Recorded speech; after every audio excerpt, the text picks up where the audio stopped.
The crack of gunfire echoed across the Pinehurst Shooting Club as Abigail Harris stood at the entrance, clutching her registration form with white knuckles. Her petite frame and unassuming presence seemed at odds with the testosterone-filled atmosphere of the exclusive facility. As she approached the front desk, conversations around her faded to hushed whispers and subtle snickers.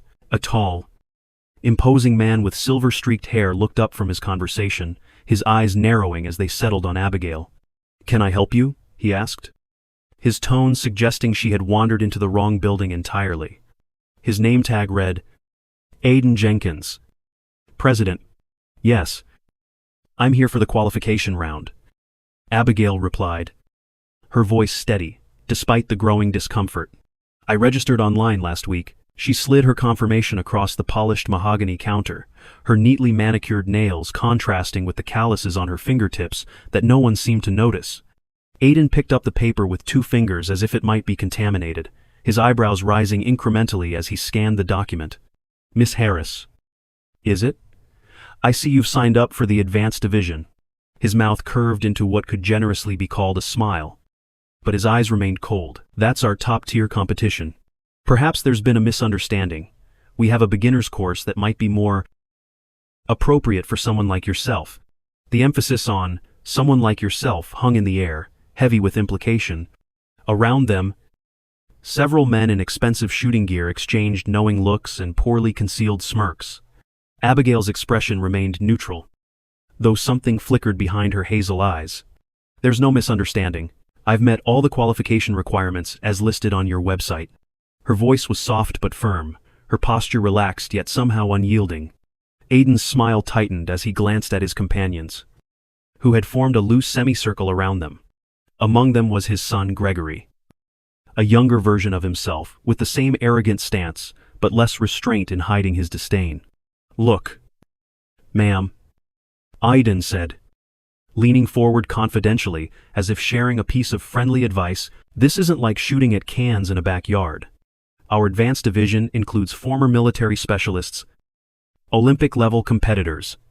I'm sure you understand that we need to maintain certain standards." He slid the registration form back across the counter. "Why don't you step aside and let the serious shooters through? We're very busy today with the regional qualifiers." The silence that followed was punctuated only by the distant sound of gunfire from the ranges outside. Abigail didn't move, didn't flinch at the dismissal. Instead, her gaze drifted past Aiden to the electronic scoreboard, displaying the morning's results. Her eyes narrowed slightly as she scanned the numbers. The corner of her mouth twitched in what might have been amusement. "Your website states that anyone who meets the entry requirements is eligible to compete," she said simply. "I've paid the registration fee, submitted my background check, and fulfilled all prerequisites. I'd like to proceed with my scheduled qualification round." There was no challenge in her tone, just calm certainty that made Aiden's jaw tighten visibly. As the tension grew, an older man seated in the corner of the room glanced up from his coffee. Unlike the others, his weathered face showed no amusement at the scene unfolding before him. His attention caught on something gleaming at Abigail's collar, a military dog tag that had slipped from beneath her buttoned shirt. His eyes widened slightly in recognition, though he remained silent, watching with newfound interest. "Fine," Aiden finally conceded with a dismissive wave. "Lane 15 is open. Don't expect any special treatment when you can't hit the broadside of a barn." Laughter rippled through the group of men as Abigail gathered her paperwork and walked toward the equipment area. As she turned away, the silver chain around her neck caught the light, briefly visible to the older man in the corner, whose gaze followed her with quiet contemplation. 10 years earlier, under the merciless summer sun of a military training facility, a younger Abigail Harris lay prone on scorching desert ground, her breath steady despite the heat shimmering around her. Through the scope of her rifle, she tracked a target barely visible to the naked eye, nearly 900 yards away. "Breathe, adjust, squeeze," came the quiet instruction from Captain William Daniels, her tactical shooting instructor. The crack of her shot split the air, followed seconds later by the metallic ping of a perfect hit. Not just a hit, a dead center strike that made even the most seasoned instructors raise their eyebrows. "That's her 5th consecutive bullseye at extreme range," William noted to his colleague. the surprise evident in his voice, despite his professional demeanor. "I've never seen natural talent like this, especially not from someone who couldn't even hold the rifle properly 6 weeks ago." Abigail remained focused, recalibrating for her next shot, seemingly oblivious to the murmurs of astonishment behind her. Her journey to this moment had been anything but smooth. As one of only 3 women in the specialized tactical program, she had endured the quiet skepticism, the not-so-subtle suggestions that she couldn't cut it, the constant need to prove herself over and over, while her male counterparts received immediate respect. The military had never been Abigail's planned career path. With a degree in mechanical engineering and a natural aptitude for precision systems, she had initially joined to develop targeting mechanisms, but an aptitude test revealed her extraordinary potential as a marksman, and despite her initial reluctance, she found herself redirected to the elite sniper program. The transition wasn't easy. Her slender frame struggled with the physical demands, and the psychological pressure was immense. But what her body lacked in brute strength, her mind compensated for with calculation, patience, and an almost supernatural ability to account for every variable from wind speed to barrel temperature. Harris, Captain Daniels had said after her 3rd week of training, when she'd outshot instructors with decades of experience, "You have a gift? Don't let anyone tell you otherwise." It was the first time anyone in the program had acknowledged her talent without qualification, without the unspoken "for a woman" hanging at the end of the sentence. By the end of her training, Abigail had broken 3 long-standing records and developed modifications to standard-issue rifles that were subsequently adopted by her entire unit. Her innovations in targeting systems eventually earned her commendations that remained classified to all but a select few. Now, a decade later, William Daniels sat in the corner of the Pinehurst Shooting Club, watching his former star pupil being dismissed by men who couldn't dream of matching her skill. He'd recognized her immediately. Despite the civilian clothes and the quiet demeanor that betrayed nothing of her military background, he wondered why she'd chosen to keep her extraordinary abilities hidden, why she now worked as an accountant instead of leveraging her skills professionally. But he respected her enough to let her play this out her way. If Abigail Harris wanted to remain anonymous, he wouldn't be the one to expose her. In the equipment room, Abigail methodically inspected the club-provided rifle, her fingers moving with practiced precision over each component. The weapon was high quality, but not exceptional. Certainly not customized to her preferences, as her military firearms had been. Still, she made minute adjustments with the quiet confidence of someone intimately familiar with the mechanics. As she worked, she caught sight of her reflection in the polished gun cabinet glass, her face serious, focused, so different from the hesitant recruit she had once been. Sometimes she barely recognized herself from before the military, before she discovered what she was capable of. After her honorable discharge, Abigail had made a conscious choice to step back from the world of competitive shooting. The constant scrutiny, the pressure, the politics, she'd had enough of fighting to prove herself. She'd built a quiet life as an accountant, finding satisfaction in the precision of numbers rather than bullets, but something had drawn her back today. Perhaps it was seeing the Pinehurst advertisement boasting about their next-generation targeting systems technology she recognized as derivative of her own designs. Or perhaps it was simply time to stop hiding a fundamental part of who she was. As she finished her preparations, Aiden Jenkins appeared at the doorway, leaning against the frame with casual arrogance. "Hey, kid," he called out, making her look up. "If you want to stay and watch how real shooters perform, I could find something for you to do around here. Filing. Maybe coffee runs."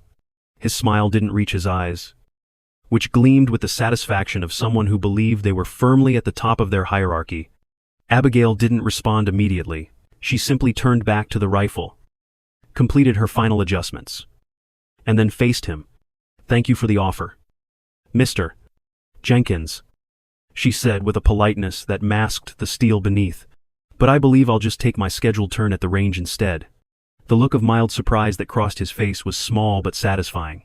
Clearly, he'd expected her to be intimidated enough to withdraw. Instead, she picked up the rifle with practiced ease and walked past him toward lane 15, leaving him momentarily speechless in her wake.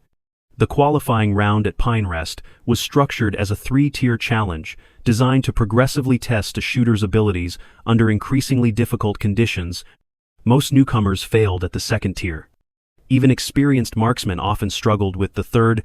Abigail stood at her assigned lane, aware of the eyes watching her with a mixture of curiosity and anticipation of failure.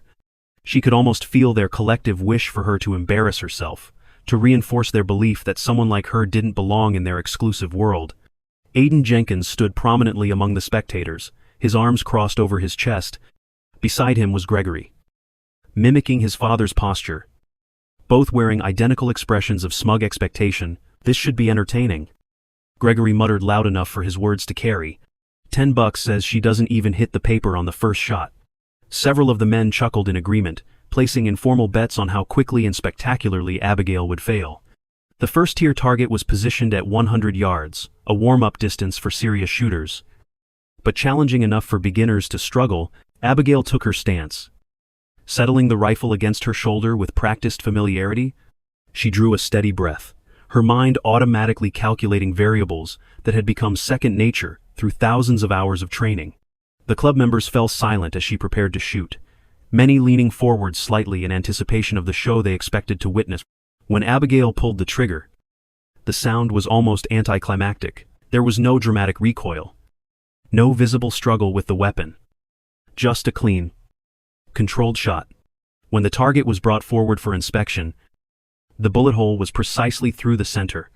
A perfect shot that would have been impressive from anyone.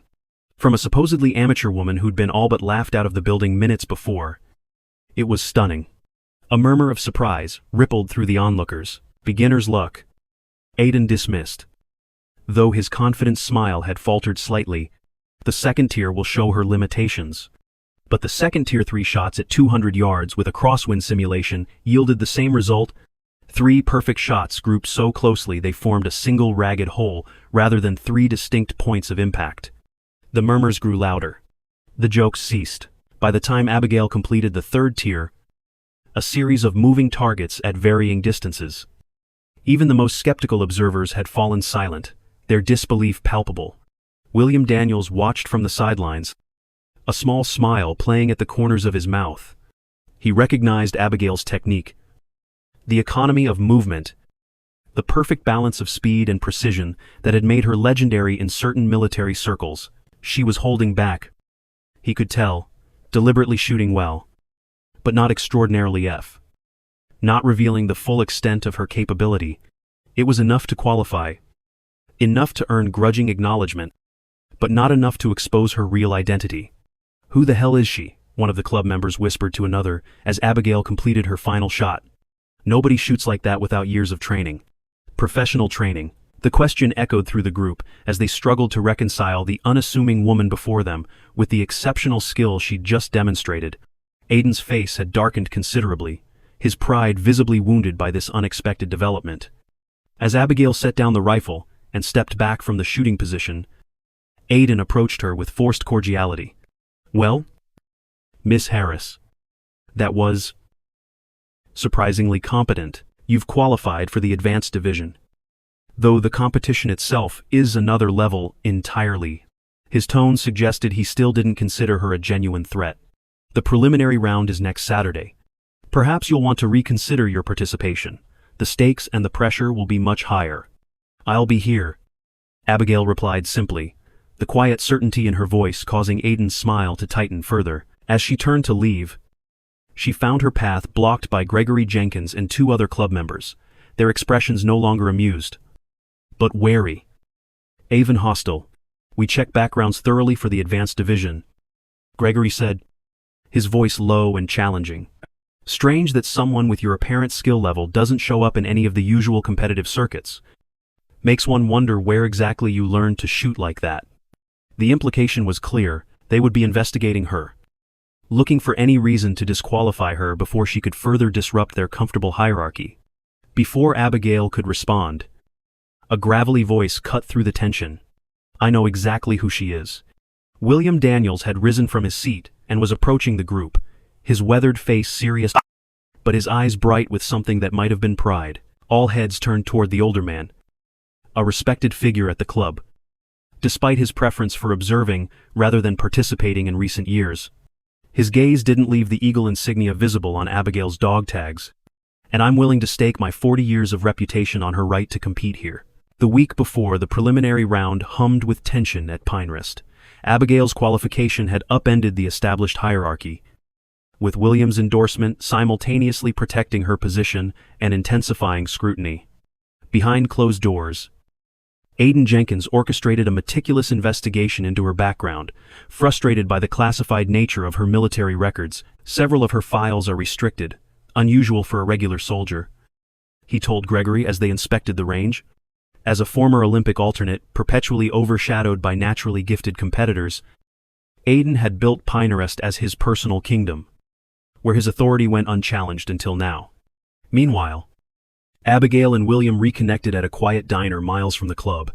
It was impulsive, she admitted when he asked why she'd entered the competition without warning him. Seeing my own design elements in their advertisement for the new tracking system just triggered something.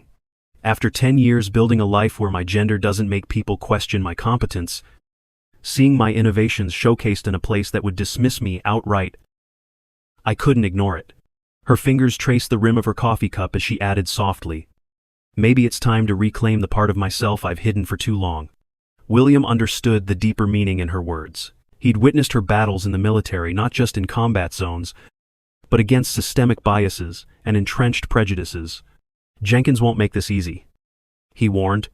Having a woman, especially one without the right background, show him up would be intolerable to his ego. Saturday arrived with the preliminary round set to narrow 20 competitors to 8 finalists. The course was challenging, shooting at distances from 300 to 600 yards with variable wind conditions. Abigail's modest equipment stood in stark contrast to the expensive custom gear around her. As she checked in, the intercom crackled, "Abigail Harris, please report to the judges' table immediately. There appears to be an issue with your registration." Aiden and 2 officials waited with barely concealed satisfaction. "Mrs. Harris," Aiden began formally, "it has come to our attention that there may be irregularities with your qualification." He presented a folder containing redacted military records that questioned her disclosed experience level. "Competitors must disclose all relevant experience," another judge explained. "These documents suggest specialized training that should have been declared." Abigail examined the documents with outward calm despite her racing heart. "I followed the guidelines exactly. The form asked for competition experience and formal training courses. I have none in civilian competition, and my military classifications remain under security restrictions. I'm legally bound to respect." She met Aiden's gaze directly. There was no deception. William appeared at her side, his presence lending silent support. "As a founding member familiar with our bylaws, I can confirm that classified military service doesn't fall under the disclosure requirements as written." His reputation carried weight. The other judges shifted uncomfortably, unwilling to concede. Aiden pressed another accusation. "There's also the matter of equipment modifications. Our inspection team noted unauthorized alterations to the club rifle during your qualification. This more serious charge could result in disqualification and banning for the first time." Indignation cracked Abigail's composed exterior. "That's simply untrue. I made standard adjustment sight alignment, stock positioning, nothing that violates regulations." Her direct challenge to Aiden's integrity heightened the tension palpably. William intervened again, his voice carrying decades of earned authority. "I observed the entire qualification. The modifications were within permitted parameters." His steady gaze confronted Aiden.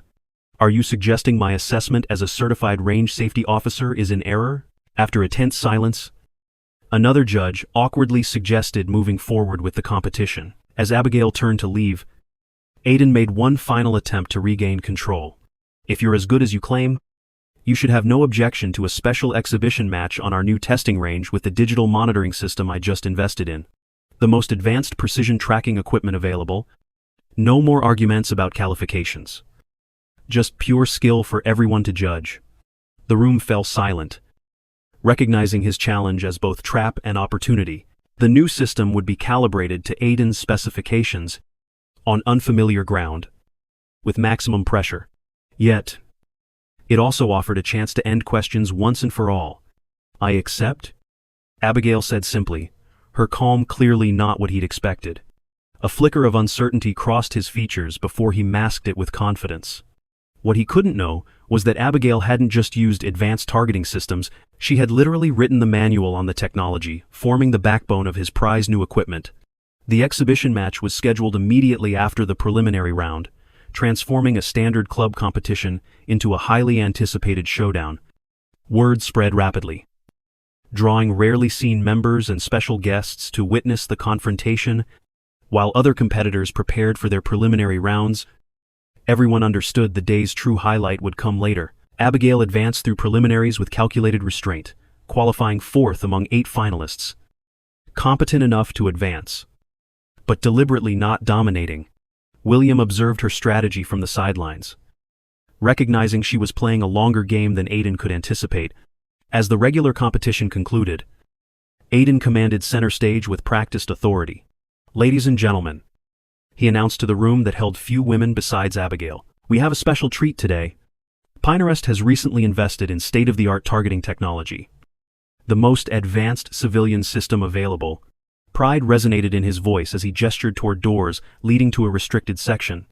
"Today's exhibition will demonstrate this equipment's capabilities and settle questions about our newest competitor's qualification." All eyes shifted to Abigail, who stood quietly at the gathering's edge, her expression impassive. Aiden continued, with unmistakable challenge in his tone. "Miss Harris will demonstrate her skills against mine on the new range. 5 shots at 800 yards with variable wind conditions. The system will analyze every aspect of performance: trigger pressure, impact force, everything." His smile never reached his eyes. No room for interpretation, just objective data. The crowd followed Aiden to the new facility, a climate-controlled indoor range with sophisticated wind simulation technology and massive digital displays showing detailed target information. Even Abigail had to acknowledge the impressive setup, clearly representing significant investment. "You'll shoot first," Aiden directed with a gesture barely concealing his certainty of victory. "Standard preparation time: 5 consecutive shots. The system records everything automatically." He stepped back while technicians made final adjustments. Spectators positioned themselves behind safety barriers, many watching the monitoring screens that would display real-time results. Examining the provided rifle, Abigail noticed subtle adjustments designed to disrupt a shooter's rhythm. Slightly off balance, sight alignment fractionally misaligned. Nothing immediately obvious, but enough to affect performance without careful correction. As she settled into position, she spotted something more concerning: a discrepancy in the wind speed indicators that most shooters would miss entirely. Having developed these systems herself, she immediately recognized the deliberate calibration error. The displayed wind conditions didn't match the actual air currents being generated. Anyone trusting the readouts would miss by inches. Rather than exposing the manipulation, Abigail mentally adjusted her calculations. Her first shot produced a perfect hit despite the challenging conditions, generating surprised murmurs throughout the room. Her second and third shots yielded identical results, landing precisely where intended, despite the misleading environmental data. Aiden's expression darkened with each successful shot. By her fifth, which grouped so tightly with previous shots, they formed virtually a single whole. Amazed exclamations replaced murmurs. The digital readout confirmed what everyone witnessed: Abigail Harris had performed at a level few professionals could match. Impressive, Aiden acknowledged stiffly before taking his position, his movements betraying new tension. As he prepared, Abigail noticed a technician discreetly adjusting the control panel, resetting the system to display accurate wind readings for Aiden's turn. The manipulation was so blatant that several onlookers exchanged uncomfortable glances. William's expression hardened with disappointment. Watching his old friend resort to such tactics, even Gregory appeared uneasy with the obvious attempt to rig the competition. Despite shooting well, professionally competent, but lacking Abigail's extraordinary precision, Aiden couldn't match her performance. When the system displayed overall results, the difference was undeniable. Tense silence fell as Aiden stared at the display, knuckles white around his rifle. Before he could diminish her achievement, Abigail stepped forward. "I believe there may be calibration issues with the system," she said clearly. Despite her soft voice, The wind indicators displayed values that didn't match actual conditions during my round. She turned toward the technician who had adjusted the settings. Fortunately, I've had experience with similar systems and compensated accordingly. The implication hung clearly in the air. Aiden's face flushed with embarrassment as he recognized his predicament. Technical glitches happen with new equipment. I dismissed. We'll recalibrate before next weekend's finals. I think we should have one final opportunity, Abigail suggested, her gentle tone belying the steel beneath. With properly verified equipment and no interference. And I'll take the last shot. The challenge was unmistakable. A fair contest where skill alone would determine the outcome. Aiden hesitated. But with his reputation at stake, before so many witnesses, he had little choice.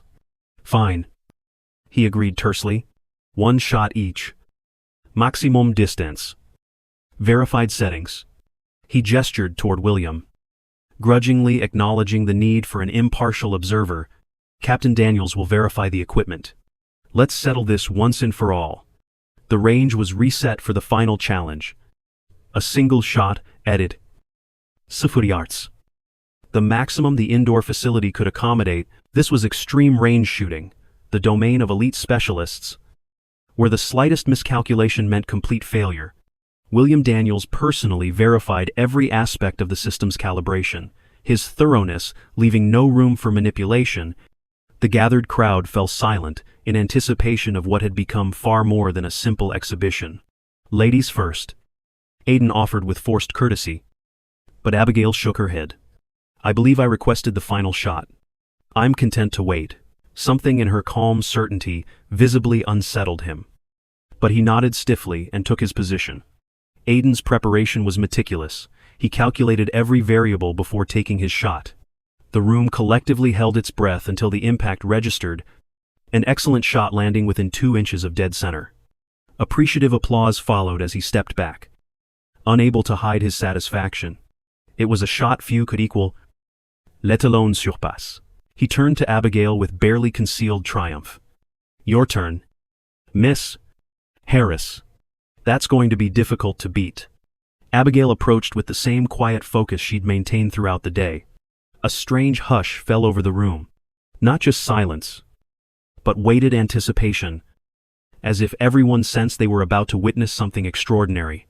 Her movements were fluid, unhurried, each adjustment precise without being fussy. The economy of her actions spoke of thousands of hours refined into pure efficiency. William watched with mentor's pride, alone fully understanding what Abigail was capable of. For years, her skills had been applied in war zones where precision wasn't measured in points, but in lives saved. This moment of recognition was long overdue. When Abigail finally squeezed the trigger, the shot seemed almost anticlimactic, a clean report followed by absolute silence as everyone turned to the digital display. For a moment, the system appeared to glitch, not immediately registering the impact. Then the results appeared, and an audible gasp swept through the room. Her bullet had struck the absolute dead center of the target, a perfect shot at a distance most civilian shooters would consider nearly impossible. But it wasn't just the accuracy that stunned onlookers.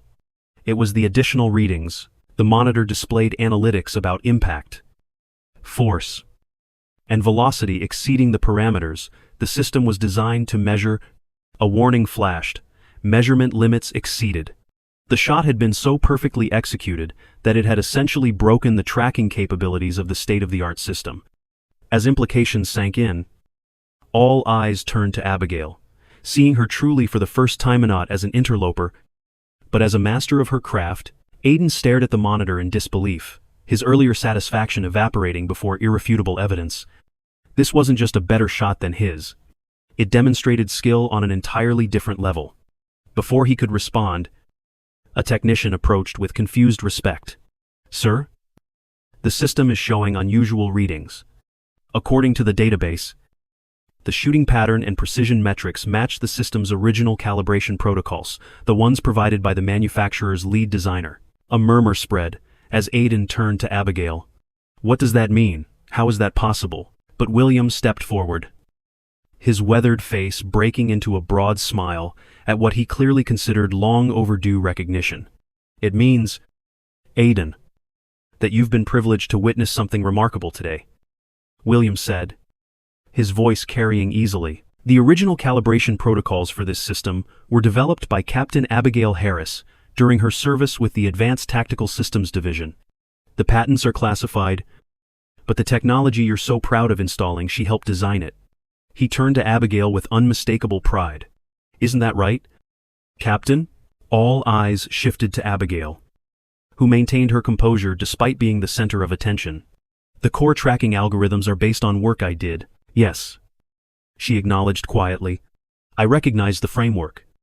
Although this is a civilian adaptation with certain limitations compared to the military-grade systems." Her understatement only emphasized the gap between her expertise and the assumptions made about her capability. "You designed this system?" Gregory asked incredulously. "Then why are you working as an accountant? Why aren't you competing professionally?" There was genuine confusion in his tone the first time he'd addressed her without condescension. "When I left the service, I wanted a different life. One where I wasn't defined solely by my shooting abilities or military background. The accounting world values precision, too. Just in a different context." She glanced at William, a shared understanding passing between them. "But some skills never leave you. Even when you set them aside for a while." The revelation transformed the atmosphere. Members who had previously dismissed Abigail now looked at her with newfound respect, even awe. Aiden alone seemed unable to process the dramatic shift, his expression cycling through disbelief, anger, and finally grudging recognition that he had severely misjudged both the situation and the woman at its center. The week following Abigail's extraordinary demonstration at Pinehurst brought dramatic changes to the club's dynamics. The story had spread rapidly among members, growing with each retelling until it had taken on almost mythical proportions. Newer members regarded Abigail with undisguised admiration, while even the old guard found themselves reassessing their initial judgments, all except Aiden Jenkins, whose wounded pride had calcified into a rigid determination to reassert his authority. "This doesn't change anything about how the club operates," he insisted during an emergency board meeting called to address the situation. The boardroom was tense, divided between those who saw Abigail's presence as an opportunity and those who viewed it as a threat to tradition. One exhibition match doesn't entitle her to special treatment or consideration beyond what any other member receives. His knuckles were white, where they gripped the edge of the polished table, betraying the control it took to maintain his composed facade. William Daniels, sitting opposite him as the board's most senior member, leaned forward with the patient expression of a man who had seen far too many battles fought over pride rather than principle. "No one is suggesting special treatment, Aiden. But we would be fools not to recognize the asset we have in Captain Harris. Her expertise with the very systems we've invested hundreds of thousands of dollars in could be invaluable to the club's future."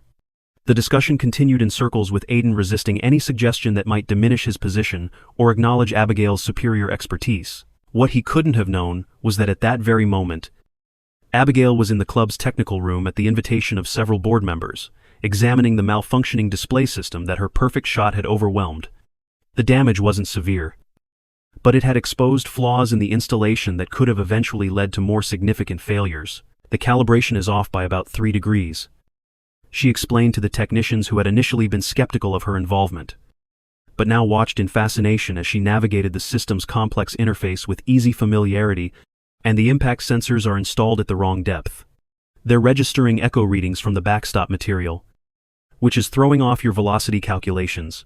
Her fingers flew over the keyboard, making adjustments that the contracted installation team had claimed were impossible without returning the entire system to the manufacturer. By the time the board meeting concluded with a reluctant agreement to further explore options regarding Captain Harris's potential contributions, Abigail had not only repaired the damaged system, but had enhanced its performance beyond the original specifications. The technicians were openly impressed, one of them admitting sheepishly that they'd been struggling with installation issues for months without finding solutions. "This system is actually capable of much more than what you're using it for," Abigail told them, her natural reserve giving way to genuine enthusiasm as she discussed the technology she had helped develop. "With a few modifications, you could implement the advanced training protocols that were designed for the military version, but omitted from the civilian release for cost reasons." She paused. "Considering the potential, I could show you how to implement them if you're interested." when Aiden emerged from the boardroom, his mood already dark from the meeting's outcome. He was met with the sight of his technical staff gathered around Abigail in rapt attention as she explained complex ballistic calculations that would improve the accuracy of their training programs. His son Gregory stood among them, his earlier disdain replaced by undisguised interest. As Abigail demonstrated a calibration technique none of them had seen before. "What's going on here?" Aiden demanded, his voice sharp with displeasure. "This area is restricted to authorized technical personnel only."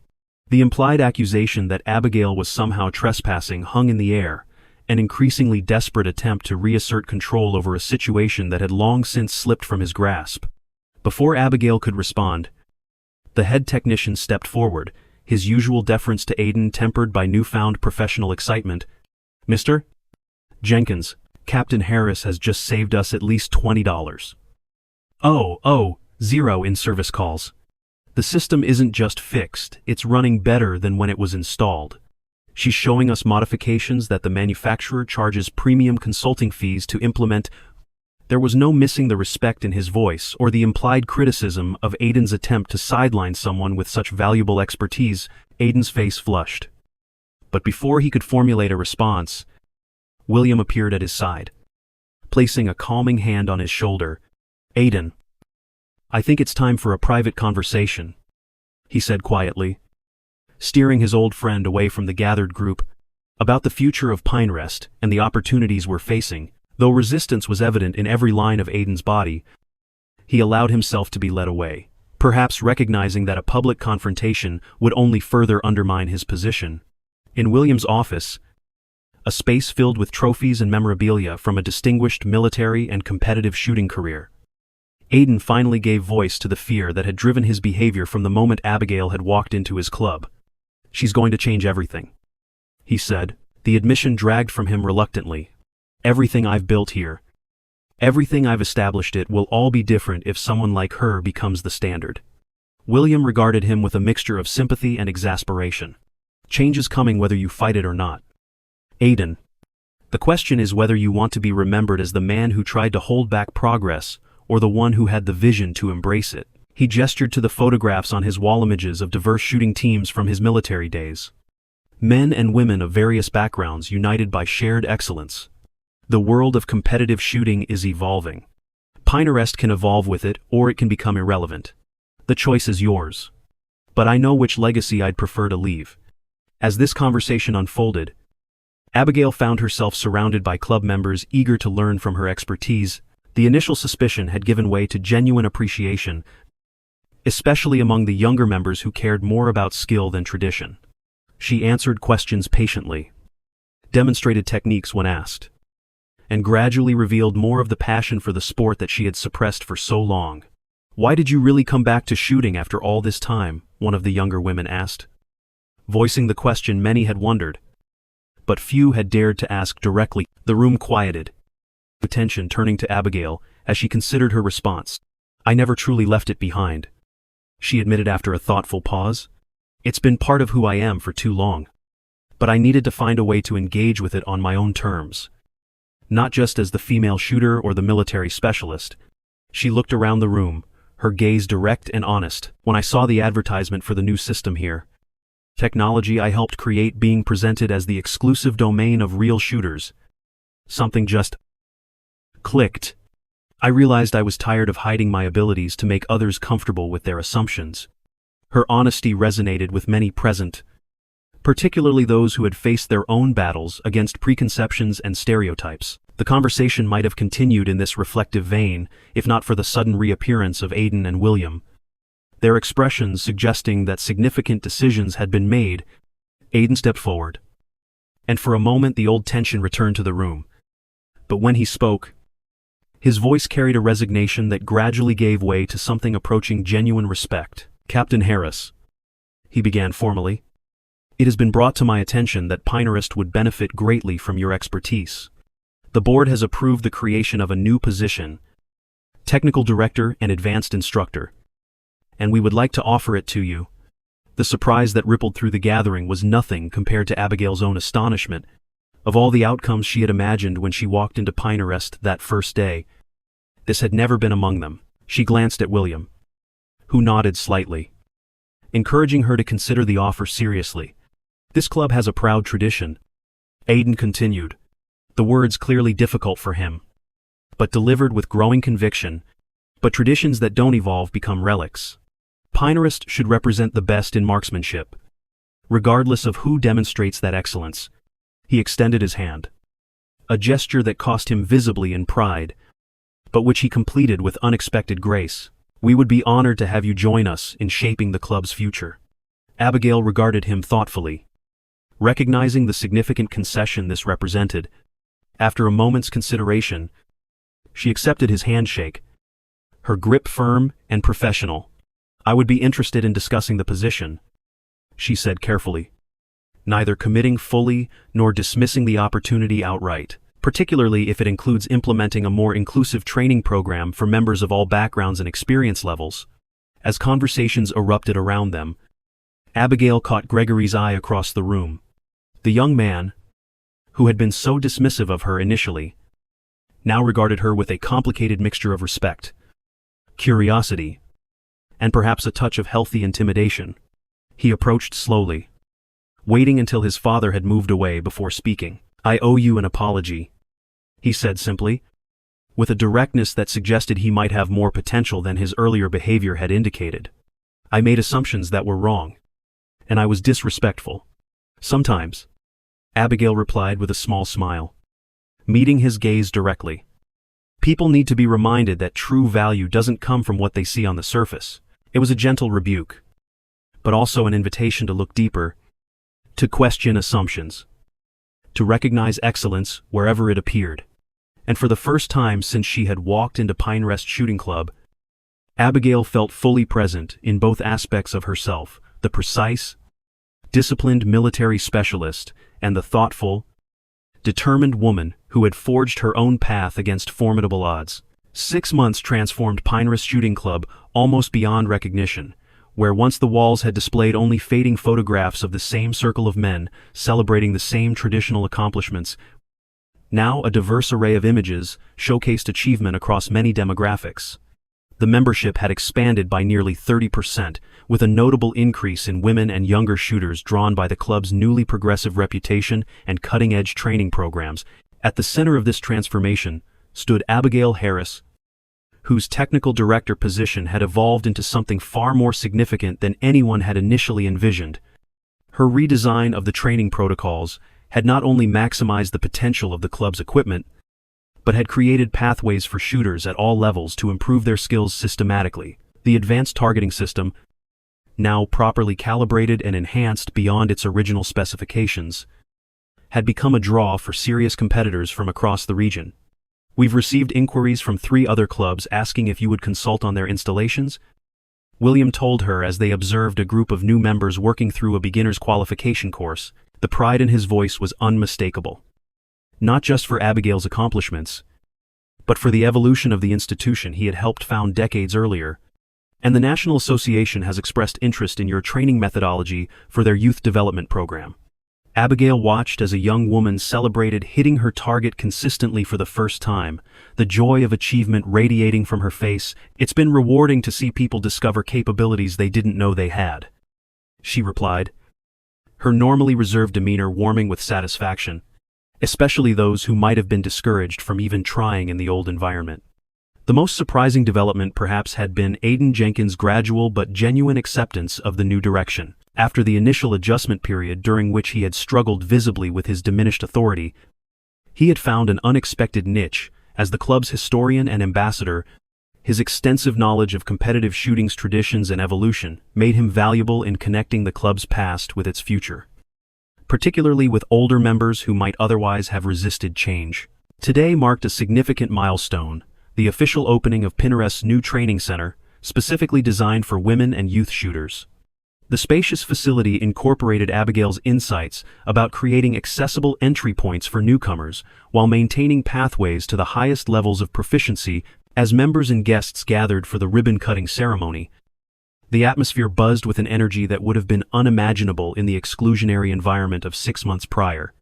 Abigail stood at the podium, the eagle insignia on her dog tags visible now without concealment, a symbol of the integration of her past and present. William stood proudly at her side. The mentor who had recognized her potential when others saw only limitations. As she prepared to address the gathering, she caught sight of Aidan making his way through the crowd, accompanied by a middle-aged woman whom Abigail recognized from photographs as his wife, a presence notably absent from club functions in the past. Before we officially open this new facility, Abigail began, her voice carrying clearly, without needing to be raised. I want to acknowledge that this moment represents far more than a physical expansion of Pinterest. It represents an expansion of possibility, a recognition that excellence in marksmanship isn't defined by gender, background, or conformity to tradition, but by dedication, precision, and respect for the discipline.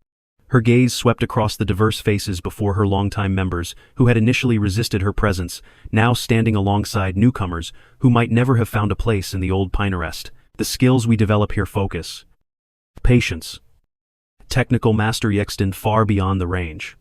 They teach us to look past superficial judgments, to value substance over appearance, to recognize that true ability often comes from unexpected sources. As Abigail concluded her remarks and ceremonially cut the ribbon, thunderous applause filled the space. Members surged forward to explore the new facility, exclamations of appreciation echoing as they discovered the thoughtful design elements and innovative training stations. In the midst of the celebration, Gregory Jenkins approached Abigail, his expression serious but no longer hostile. "My father would like a word if you have a moment," he said, gesturing toward where Aidan stood slightly apart from the crowd, his posture suggesting he was still not entirely comfortable in the new Pinterest he had helped create. Abigail nodded, making her way through well-wishers to join the former club president in a quiet corner of the facility. "Congratulations," Aidan offered, the words simple, but delivered with a sincerity that would have been unthinkable during their first encounter. "What you've built here is impressive. More than impressive, it's necessary." He hesitated, then added with surprising candor, "I was wrong about many things, Abigail. Not just about you specifically, but about what Pinterest could become, about who belongs in this world." The admission clearly cost him, but there was also a visible unburdening in his expression, the relief of a man who had finally set down a heavy weight he'd carried too long. "My wife has decided to take up shooting," he continued, nodding toward the woman, who was now examining one of the training stations with evident interest. "She's been wanting to for years apparently, but never felt welcome in the old environment. I'm grateful that's changed." Before Abigail could respond, they were interrupted by the arrival of a television crew, one of several media outlets covering the opening as part of a growing national interest in more inclusive approaches to traditionally male-dominated sports. As the reporter set up for an interview with Abigail, Aidan stepped back, yielding the spotlight with a graciousness that represented perhaps his most significant personal growth. "Captain Harris," the reporter began, "6 months ago, you walked into this club as an outsider and were famously told to step aside. Today, you're cutting ribbons and setting national standards. What would you say to other women facing similar barriers in traditionally exclusive spaces?" Abigail considered the question thoughtfully, the cameras capturing the quiet confidence that had replaced her former need for anonymity. "I would tell them that expertise speaks for itself when given the opportunity to be demonstrated," she said finally, "and that sometimes the most powerful response to being underestimated is simply to excel so dramatically that the barriers become irrelevant."